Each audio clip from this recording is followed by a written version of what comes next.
Hello, Capricorn. Welcome to your June 2026 tarot reading. I'm Kate. I'm a tarot intuitive, and these are the collective messages for my Capricorn Sun, Moon, Rising, Venus. If you have a Capricorn partner, tune in. Some of these messages may resonate for you as well. The first card coming out is the Empress, which tells me that some of you are either new mothers or are stay-at-home moms. You could potentially just be very much in your like motherly kind of phase. Maybe some people are looking up to you as a mother figure, but it could also just be saying that you're in a state of receptivity as well.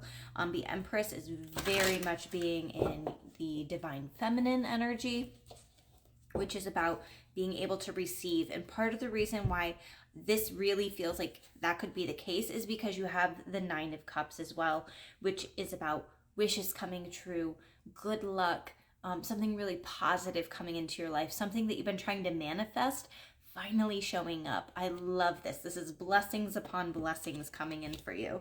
Let me see if there's anything else that they want you to know about this specific situation. The Chariot card, some of you maybe recently had issues with a vehicle. So maybe some of you are getting a new vehicle or getting your vehicle fixed.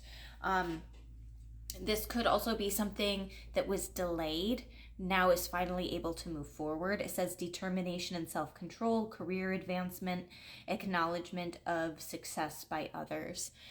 So this could also just be feeling blessed in that people are validating the work that you've put in. They're recognizing you for something. I'm also kind of getting a Six of Wands energy, even though it's not specifically come out. That's kind of the vibe I'm getting. Love that. The Five of Cups reverse, I actually feel like there's something that you were dwelling on that you have finally let go.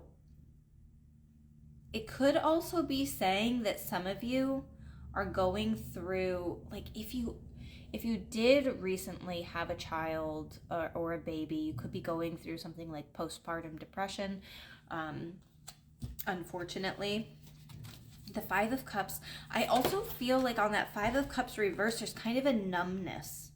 It goes between like feeling numb, feeling anxiety or frustration, and then some of you, even though the Six of Swords is usually a really good card, I'm feeling almost wanting to give up. It's easier to just move on, move away from this one thing than continue to live in this stress-filled environment. So for some of you, you're getting a new job or there's a way to advance your career so that you're not having to deal with the hopelessness or even the anxieties, being kept up late. King of Gabriel, it says, keep your eyes on the big picture, leave the details to others. Experience that leads to success, genuine concern for others. On top of the King of Gabriel, it says generous, inspirational, dramatic, and driven. It could feel like a high, either a high energy, but not necessarily, not everything that's like high energy is like high vibe, really good, right? Sometimes it's overwhelming. Sometimes it's too much at once. Have you ever been around a child who was like hyperactive, running around, and just by like watching them, you're like getting exhausted and you're just like not even doing anything?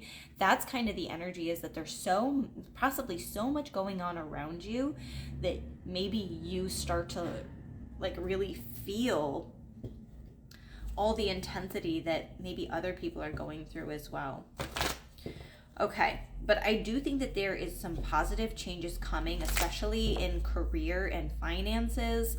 I think that you are either receiving a bonus or a raise or finding a job that really suits you. If you've already found that and you're looking more for love, this could also be saying that maybe you're finding somebody that treats you, I don't know if they either like to give you gifts or if there's a lot of sensuality and passion that's coming into your life. The Empress is associated with Libra and Taurus, and there's quite a lot of sensuality with those signs, and it's also associated with the planet Venus. You have sunglasses coming out. It says watching, looking, stalking, gaslighting, perception, focusing out. Yeah. This is part of what I was feeling of, like, just sitting there and watching everything else happen around you. And somehow it's still like, it's just affecting your energy. It could also be fixating on something. Maybe you had your sights set on this relationship with this person, this friend. You thought that they were going to be a forever friend. But maybe you're finding out that maybe they're moving and you don't know how to maintain a long distance friendship. Maybe they're moving, maybe there's somebody that's moving on and you're not quite there yet and you're not quite ready. So if that's the case, your spirit team is like, hey, we see you watching them. Just maybe for your best interest, your mental emotional health, maybe, I don't know. I don't want to say focus on you. Maybe focus on you. But also, I don't know that it's necessarily doing anything positive for your mental emotional health. You have mask. Hiding true feelings, pretending, gaslight, and personify. Okay, so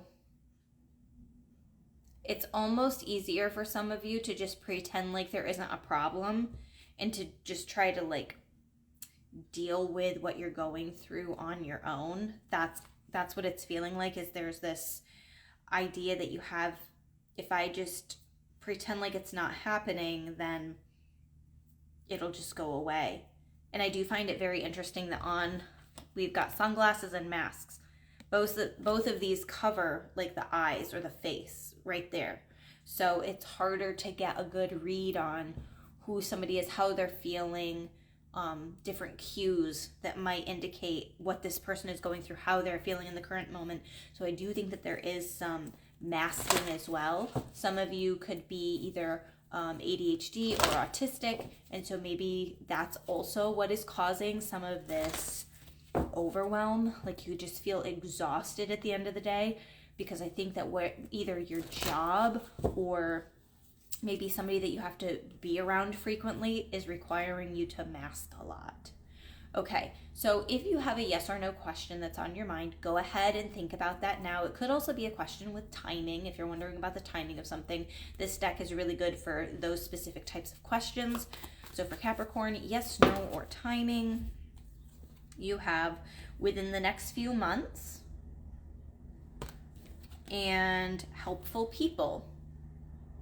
I do think that it's important, if you do feel like you're hiding behind your true feelings, if you feel like you have to like shove the emotions down and you don't feel like you're actually processing them, maybe talking to a therapist or talking to somebody that you feel really close to, feel really safe speaking to. Maybe for you, it's a mother figure, somebody who can be compassionate and empathetic and understanding. Reaching out to them could be a really good, beneficial thing for you.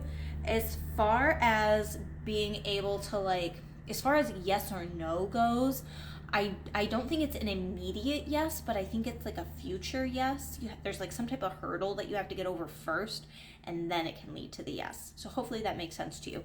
If these messages resonated, please hit the like button, follow me for more videos like this, and you can book a personal reading on my website, theenchantedpalette.com.